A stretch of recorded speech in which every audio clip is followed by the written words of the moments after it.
welcome back to the gardening guys with myself and Michael. So obviously this is just obviously a quick update. So just going to give you a little bit of what's obviously been going on through yesterday and obviously today. So obviously you can see from the seeds that they're all doing really nice now. Everything's starting to poke through now. Obviously if you look at the sunflowers, you can see that the sunflowers are really now doing nice, and the calendula's coming up, the cornflowers coming up. I think we've got 2 out of the courgettes that are coming up, and they're doing really well. You've got some sweet peas now that are coming up. Yesterday, funny enough, there was only 1, and now there's 1, 2, 3, 4, 5, 6 now that have come up. So hopefully, fingers crossed, nothing else has come through at the moment, but we'll give it a bit more time. It should come through in all good faith. Any additions? Yes. So as me and obviously Michael was on our expedition, Road trip. On our little road trip, we came across We didn't come across, come on, be honest. So You dragged me along. I had to drag him along. As us gardeners know, we cannot resist a bargain, especially when we see things such as these. So this is a tray of tomatoes and cucumbers. The guy done for me what they call a mix and match of different tomatoes. So four pots for £5, wasn't it? It was indeed. So these 3 here, this variety is called Cherry. Tomato cherry. This second row is Golden a Pearl. variety called Golden Pearl, which is basically sort of a tumbling tom. So I'm hoping to get these in hanging baskets. Shirley.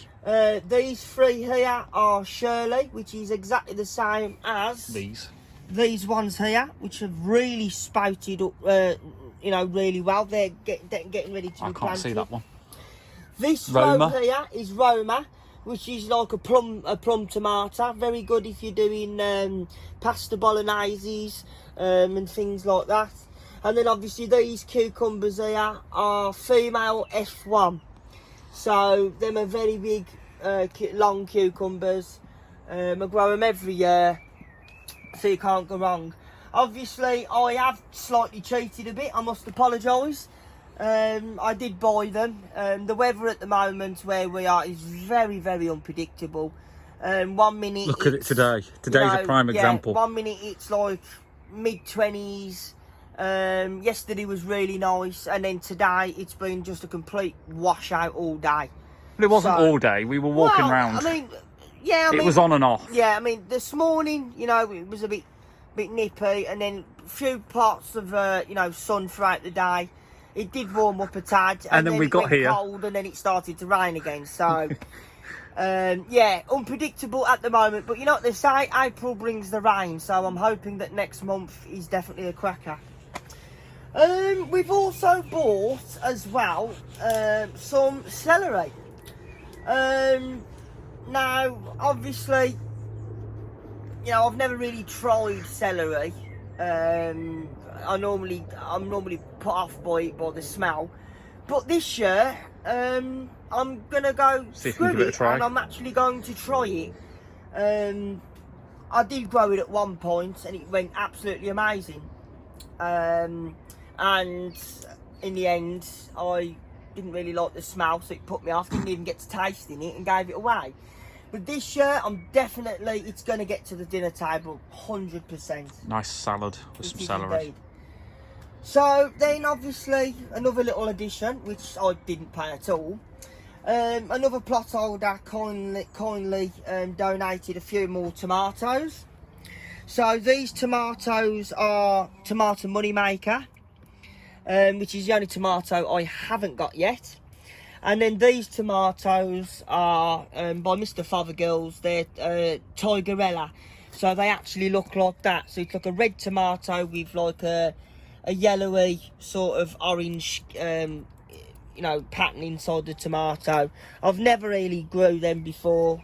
I can't really say I've tried them, but hey ho, we'll get them See all how that planted goes. up into obviously the same sort of pots as this, which is just a 10 centimetre pot in a tray like that, seeing as I've got quite a lot. Obviously, yes, we know they're a bit leggy, but the best thing about tomatoes is out of all that legginess, which you can see there, you can actually plant them. So if you see how leggy this is, no, people get put off, but you can actually plant them right up to the leaves, just like that. And what happens is people get a bit scared, but don't worry, because down where you've buried it in the soil, it will re-root. So don't be put off by, oh, I've planted it a bit too deep. Tomatoes will and do actually They grow will come up. roots from the stem, so try not to worry. Now, just whilst we won't cover everything else that's in the background, because that's already there. Yeah, we've already done it. Whilst it's been raining and we've been watching the police helicopter Yep, currently, yep, which has come back. if you've missed it, Yeah, it came and then I think it went away because it was it went on lunch break. Come back. Obviously there is a TikTok that went out about everything that was happening whilst I think you went on the phone. Yes. There was a conversation in the shed, wasn't there? There was. What was that conversation, Shane? Oh, I'll have to sit down for this. So, It has been brought up before, but it got instantly rejected, didn't it? yes. So, Bit of a committee meeting. it is indeed. So, myself and Michael, seeing as obviously, where we've got an allotment in Birmingham, which is obviously run by Birmingham City Council, who have actually partners with what they call the BDAC, which is the Birmingham District Allotment Association. And obviously we've come up with the idea of wanting to keep a few hens. Michael, they were blue Silkies. silkies, which I've never really kept them before. I've had other chickens, speckledies, light Browns. Sussex, common browns. I've had quite a few, but I've never actually kept blue silkies. I've seen them; they are quite nice birds. I've actually seen the ones. I don't know if you've seen them. They've actually look like they've got pom poms on their head. They are quite beautiful birds. Anyway, so we've agreed that we're going to try and keep probably, what was it? 2 or 3. 2 or 3. Just because of the size of Yeah. the bit yeah, we've got, 3. we have, yeah. So we're gonna give that a bash. It's still in the planning, we'll add. Yeah, it is in the planning. There's a lot of work to be done before we get to that. There is indeed. And there's also the conversation you've literally just got off the phone about. I have indeed. About adding an additional storage. Yes. So that's also It is weather indeed. depending and planning. It is, yeah. So that could be Whenever. permitting, I suppose, you know what I mean? So, but yeah, that's definitely there as well. And then I did cover it slightly in the TikTok. Water preservation. I know there's been videos about water preservation that we have done, Yes. but there's been, again, whilst we've been stuck in the shed, raining, Yeah, exactly. we have covered ideas about the glass house, where potentially your chickens are going to be, Yeah.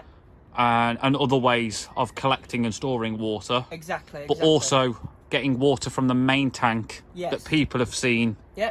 to tanks like that one. Yeah. What was the discussion about that? Can you remember? Yeah, I can indeed. So, obviously, last week, my dad came up with, obviously, I mean, I'll tell a lie, most of my ideas that I come up with, most of them they Probably stay your as ideas, but my dad is quite a hands-on type of guy. So, he's the type of guy that if you go to him with an idea, He'll go and he build it. will go, you know what, I can make that work, leave it with me. For me, I'll probably forget about it, and then he'll go, I've made it for you, and fantastic. So out of an old fish pump, which That was brilliant. normally does about 200 litres of water per hour, we made a pump which goes inside a 1,000 litre water butt.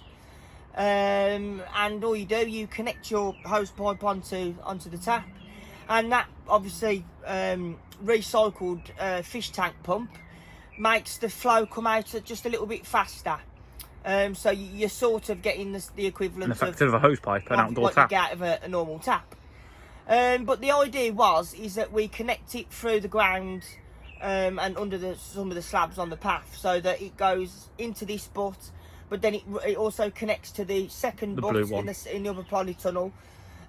So if we need to come down, we just flip a switch or turn a valve, and whichever butt needs filling, it fills it out of the 1,000 litre water butts. Now I must make very clear that water preservation is a massive thing. It is a massive thing. Because just pause there, didn't we also have a conversation about conserving water off polytunnels? Yes, we did. Yes, we're looking at every single roof that's on the plot. We are indeed. So most people, as you know, with polytunnels, if they've got windows like this, obviously what they do is if they've got Velcro like this, they'll go and get normal guttering, half guttering. They'll put it along the polytunnel so it's slanted, using the Velcro straps, and what they'll do is they'll dig a hole at the other at one of the ends, bury a water butt in the ground, have the guttering running down, so when the rain comes down, it runs down the polytunnel into the guttering, flows to the other end of the guttering, and goes straight into the water butt. You can't get any more easier than water preservation like that. As long as you keep using the water, Mother Nature will keep refilling the water. And then even if you can't use all the water that's in that water butt, because look at the amount we've got on here now. Exactly, yeah. Just set an overflow, so it runs off into the ground. Yeah, which then obviously, if you get a drought wherever you are and your ground starts to crack because it's dry, you've got water. It ain't going nowhere. Will replenish, the ground with nutrients. So yeah. Good ideas. Yeah, definitely good ideas. Definitely good ideas. Well, I think we're going to leave that one there. Yeah. Because one, it stopped raining. And two, we've got a chance to make a run for it. We have indeed. And two, we've got other things to be doing. We have indeed. So, guys, like I say, thank you ever so much for yet again tuning in. Just a quick one. Don't forget to thank you everyone. Thank you everyone. What? Don't forget to thank everyone for following us on TikTok. Yes. We're now up to 20 odd, I believe it was. We are indeed. So thank you everybody and all those that have obviously started following us on TikTok. Yes, like Michael's just said, I think we are up to now 20. All those that are watching this or are going to watch this, please don't forget to follow us on TikTok. And where can they find the link? In the comments below. It's down in the description. It is indeed. And also don't forget to also like, share and subscribe as well. Guys, it's been absolutely fantastic. I've had a beautiful day. We've done lots today. Also got out and about as well. So as for me and Michael as the gardening guys, take care and we shall see you all very soon. Take care. See you later. They call me a god.